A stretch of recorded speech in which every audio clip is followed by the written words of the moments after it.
Welcome back and thank you for staying with me. Let's go straight into Lesson 5.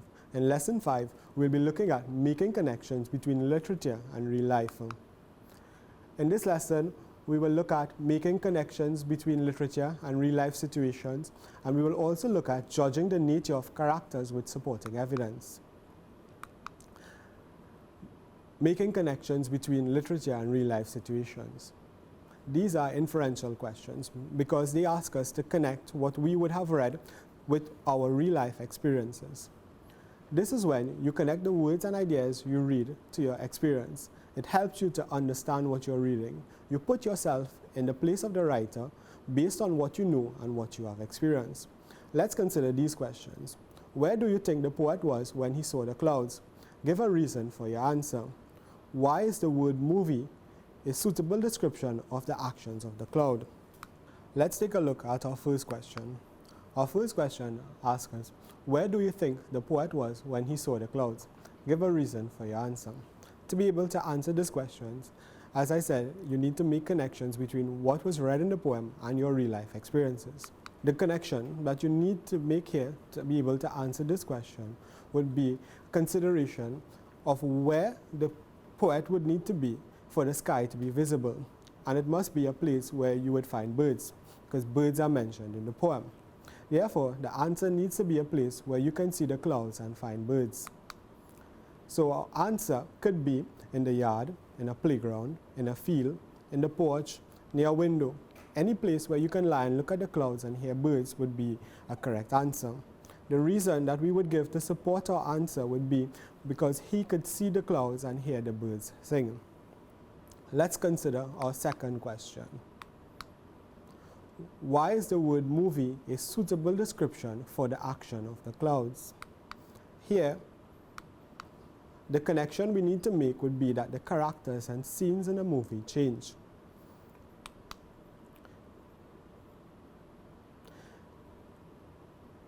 Therefore, the word movie is a suitable description for the action of the clouds because the scenes and characters in a movie change just as the clouds are changing size and shape as they were passing by. Let's move on to our next objective. In this objective, we will look at judging the nature of characters with supporting evidence, and these would be our evaluation, appreciation type question. In this type of questions, we ask you to draw conclusions about characters based on what you read. It is based on your values and beliefs.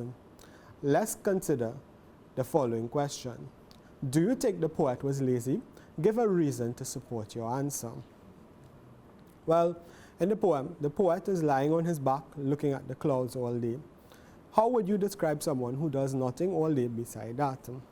But in the same poem, the poet was very creative in that he created an entire movie from the images that were passing by in the clouds.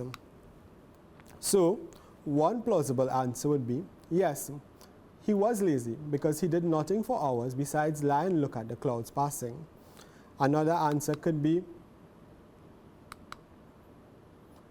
no, he used his imagination for hours to create movies from passing clouds. So I would not consider him to be lazy. Remember, there is no wrong or right answer, but your answer must be justified. Your justification is what would make your answer correct. In this series so far, we have looked at retrieving information that is explicitly stated, identifying figures of speech in literary text. These would be our simile, metaphor, and personification. We have also looked at identifying words and language used to appeal to the senses, identifying words and language used to create a specific mood. We've also looked at using context clues. These would be word structure clues and definition clues, and background knowledge to determine the meaning of words or phrases. Making connections between literature and real life situations. And finally, we looked at judging the nature of characters with supporting evidence. Let's revisit the poem Clouds and answer some questions. I'll give you a minute to read the poem.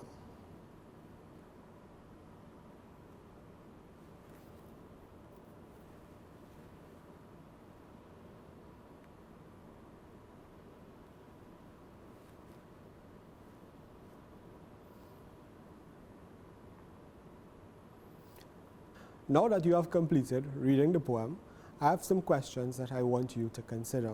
The first question is, what is described as a soothing lullaby in stanza 4? I'm sure you would have guessed it by now. The songs of the birds flying in the sky. Congratulations, you did well. Let's move on to our next question. In this question, I want you to identify one metaphor in the poem. I'm sure you remember the answer from earlier on.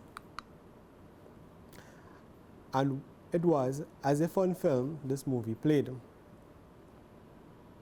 Let's move on to our next question.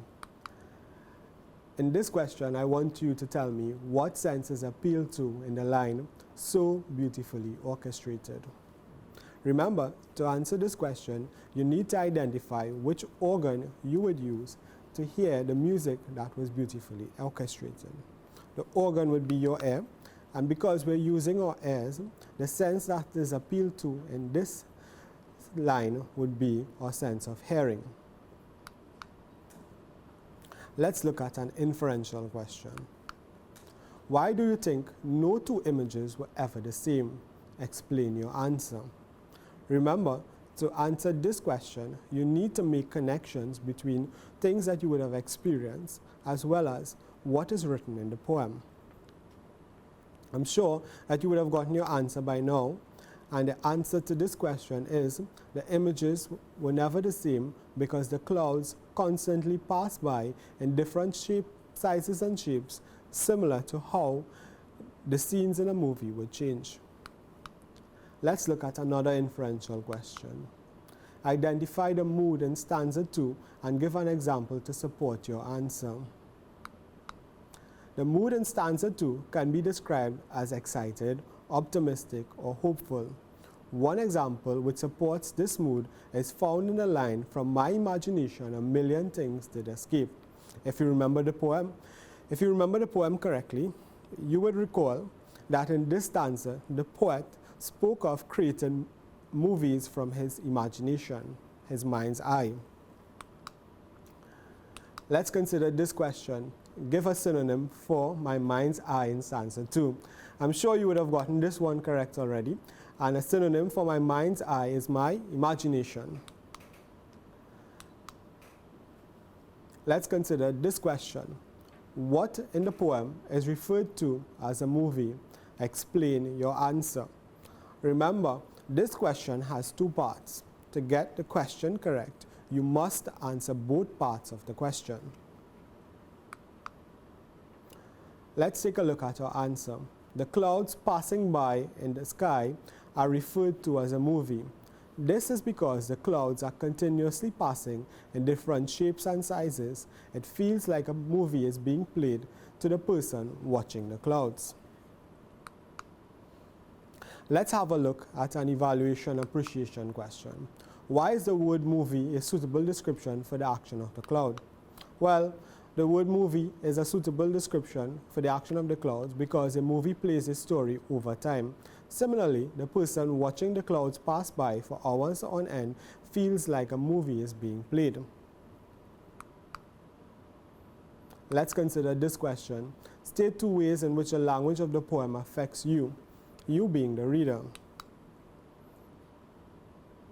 Well, I'm sure when you read this poem at the beginning, when the poet spoke about lying on his back, looking at the clouds, you felt calm and serene, as you would have when he spoke about the birds singing a lullaby. So, one answer would be, I feel peaceful, relaxed, contented. When the poet spoke of creating movies from his imagination, I'm sure that you would have felt creative as well. It would have even made you feel a bit happy or hopeful. So you can say, I feel happy and hopeful, like I can do anything. Finally, let's consider this question. How does the poet make you feel about clouds? Give a reason for your answer.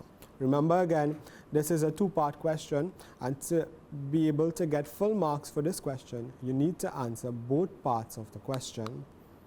This poem makes me realize that I love to look at clouds. Who wouldn't? they go floating by with their fluffy white cells, creating images and movies. I'm sure that you would have looked at a cloud and would have seen a dog or an elephant or even yourself in the cloud. Why does the person like to look at clouds? Because they are fascinating with many different shapes that remind me of objects and things that I know. Here is where I say thank you for joining me for today's program. I do hope that you had fun and you enjoyed learning. Be sure to visit www.moe.govtt for more online resources, and I look forward to you joining me for another exciting program again as we help you get prepared for SEA.